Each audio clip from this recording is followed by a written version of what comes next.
আসসালামু আলাইকুম ওয়ারাহমাতুল্লাহ। কখনো কি খুব অসহায় বোধ করেছেন? মনে হয়েছে আপনার দোয়া কি আদৌ আল্লাহর কাছে পৌঁছাচ্ছে? আজ আমরা এমন একটি বাস্তব ঘটনা শুনব যা আমাদের বিশ্বাসকে নাড়িয়ে দেবে।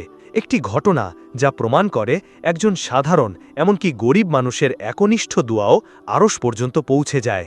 এটি রাসূল সাল্লাল্লাহু আলাইহি ওয়াসাল্লামের বলা একটি ঘটনা। একবার তিনজন লোক সফরে বেরিয়েছিলেন।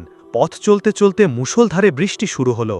তারা আশ্রয় নেওয়ার জন্য দৌড়ে একটি পাহাড়ের গুহায় প্রবেশ করলেন, কিন্তু হঠাৎ করেই পাহাড় থেকে বিশাল এক পাথর গড়িয়ে এসে সেই গুহার মুখ পুরোপুরি বন্ধ করে দিল। ভেতরে শুধু নিকষ কালো অন্ধকার, আর বাইরে বেরোনোর কোনো পথ নেই। তিনজনই বুঝতে পারলেন একমাত্র আল্লাহ ছাড়া আর কেউ তাদের বাঁচাতে পারবে না। তখন তারা নিজেদের মধ্যে বলাবলি করলেন, চলো আমরা প্রত্যেকে নিজ নিজ জীবনের সবচেয়ে ভালো, সবচেয়ে একনিষ্ঠ আমলটির উসিলা দিয়ে আল্লাহর কাছে দোয়া করি। প্রথম দুজন তাদের নিজেদের শ্রেষ্ঠ আমলের কথা বলে দোয়া করলেন। পাথরটি সামান্য সরল, কিন্তু বের হওয়ার মতো যথেষ্ট নয়। এরপর তৃতীয় ব্যক্তি, যিনি ছিলেন একজন সাধারণ শ্রমিক বা রাখাল, তিনি হাত তুললেন, কান্নাজড়িত কণ্ঠে বলতে শুরু করলেন, হে আল্লাহ, তুমি তো জানো আমার কাছে একজন শ্রমিক কাজ করত। একদিন সে তার মজুরি না নিয়েই হঠাৎ করে চলে যায়। আমি তার সেই সামান্য পারিশ্রমিকের টাকা দিয়ে কয়েকটি ছাগল কিনি। তোমার রহমতে দিন দিন সেই ছাগলের সংখ্যা বাড়তে থাকে, আর এক সময় আমার কাছে ছাগল, গরু আর উটের বিশাল এক পাল তৈরি হয়ে যায়। অনেক অনেক বছর পর সেই শ্রমিক একদিন ফিরে এলো, একেবারে বৃদ্ধ, গরিব আর অসহায় অবস্থায়। সে আমার কাছে এসে তার পুরনো পারিশ্রমিক চাইল। আমি তাকে বললাম, ওই যে বিশাল পশুপাল দেখছ, ওই সব কিছুই তোমার। সে অবাক হয়ে বলল, তুমি আমার সাথে ঠাট্টা করছো? আমি বললাম, না, আমি কোনো ঠাট্টা করছি না।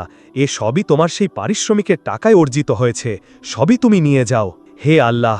সে তখন একটি পশুও না রেখে সব কিছু নিয়ে চলে গেল। আমি চাইলে তাকে তার সামান্য পাওনা দিয়েই বিদায় করতে পারতাম, কিন্তু আমি তা করিনি। হে আমার রব, আমি যদি এই কাজটি শুধুমাত্র তোমাকেই খুশি করার জন্য তোমার ভয়ে করে থাকি, তাহলে তুমি দয়া করে এই বিপদ থেকে আমাদের উদ্ধার করো। এরপর তিনি দোয়া করলেন, আল্লাহুম্মা ইন কুনতু ফাআলতু যালিকা ইবতিগাআ ওয়াজহিকা ফাফরুজ আন্না মা নাহনু ফীহ। সুবহানাল্লাহ! এই দোয়া করার সাথে সাথেই সেই বিশাল পাথরটি গুহার মুখ থেকে পুরোপুরি সরে গেল এবং তারা তিনজন নিরাপদের গুহা থেকে বেরিয়ে এলেন। ভেবে দেখুন একবার, একজন সাধারণ মানুষের সামান্য পারিশ্রমিককে আমানত হিসেবে রেখে তা বহুগুণে বৃদ্ধি করে নিঃস্বার্থভাবে ফিরিয়ে দেওয়ার মতো একনিষ্ঠ আমল আল্লাহর কাছে কতটা প্রিয়।